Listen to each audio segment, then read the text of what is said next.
Hey, bronze level patrons, what's going on? Good to have you here. So today I figured I'd take this opportunity to talk to you guys about different brushes and the applications for each brush. So first thing I'm going to do is I'm going to talk about brushes that are native to Procreate, which would I typically use under inking. That's where you want to go. When I did my line quality exercises, I showed you the application of dry ink.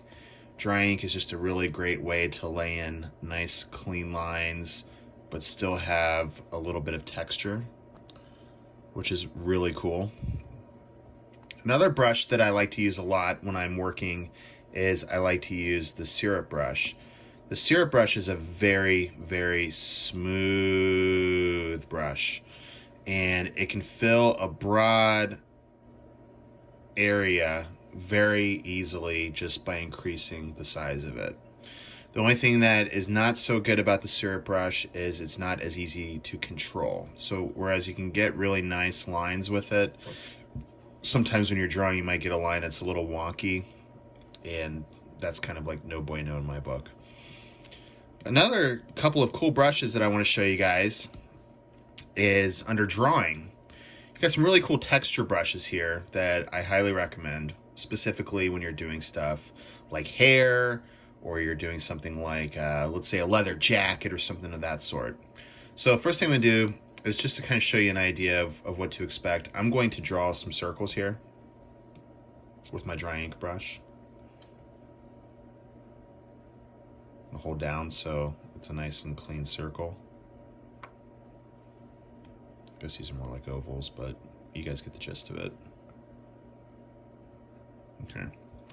Like I said, all you have to do is just hold down on it, and that's the what's going to form a nice perfect circle for you. I'm going to go back to drawing, and I'm going to check my Evolve brush. The Evolve brush is really cool. It's really gritty, grainy, and it has a really cool effect.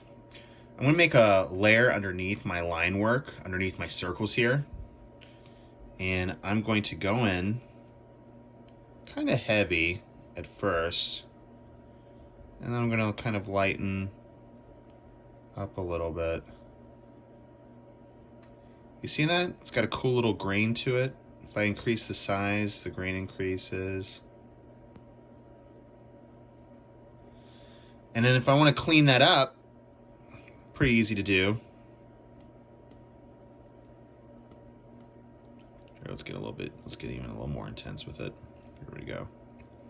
What I do is I turn my opacity down. I get my eraser, and then I just clean up the bottom. So you get a nice little clean edge. So once again, the brush that I just used here is called the Evolve brush. Really cool, really cool. The Oberon brush is another one I really enjoy. Morilla I've used quite a bit. I'll show you the effect that Morilla has. It's a little bit more smooth, almost like a watercolor effect. Like that. And I enjoy using that one as well for blending. If you want to smooth it out even more, just grab your little finger here. That's the smudge tool. And looky here, you just get a nice little blending going on there. And you can really smooth things out a lot more. And it's directional, so wherever you push things, that's where it's going to end up going. And now it's become more of a watercolor effect. Go and clean that up. Now, these brushes that I'm going to show you are not included with Procreate. You'd actually have to purchase them via Retro Supply Company, okay? These are the Color Lab sets, and these are different stipple brushes, or as some people like to call them, halftone brushes. Some of them are pressure sensitive, some of them are not. I'm going to show you one of the pressure sensitive ones. You know, I take these out every now and then if I just want to kind of give something a bit of a retro effect. I found that the pressure sensitivity is not super reliable with these. It's pretty good for the most part. But that's kind of what it looks like when you use that particular brush. You could even double down and grab a more intense stipple brush and just kind of layer it on top. It's a great way to also practice your blending. So I'm going to make this actually a little more drastic there. There we go. Let's clean that up. Whoopsie-doo.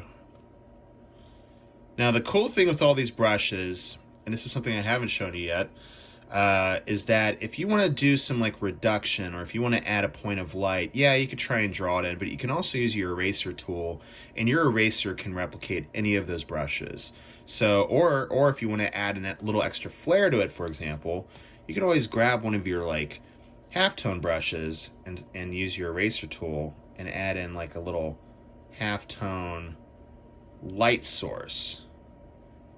And that just kind of makes it a little more original. It adds a little more individuality to it. So once again, those are Retro Supply Company brushes. They're fantastic. Highly recommend them. But one thing I'm going to say is, for all you beginner levels, it's really important to choose, I want to say 5 or 6 brushes that you can say are your tried and true brushes. The brushes that you rely on the most. For me, it's the dry ink brush that comes with Procreate. It's also the Retro Supply Company Ramen brush pen, which gives me fantastic lines. Still a little bit of texture, but still nice, crisp lines where I can vary my line width and have a lot of fun with it. So yeah, what I say is, as you define your own personal style, try and find 5 or 6 brushes that you rely on. For me, it's dry ink, it's the Ramen brush. I really love the Evolve brush. I really love my Retro Supply Company halftone brushes. And just play around with them, learn how to shade with them, learn how to simulate texture with them. And I think you'll see that your work will really start to take on a life of its own. So thank you for your time, guys. I appreciate you for being on here, and I'll see you soon with another beginner level tutorial.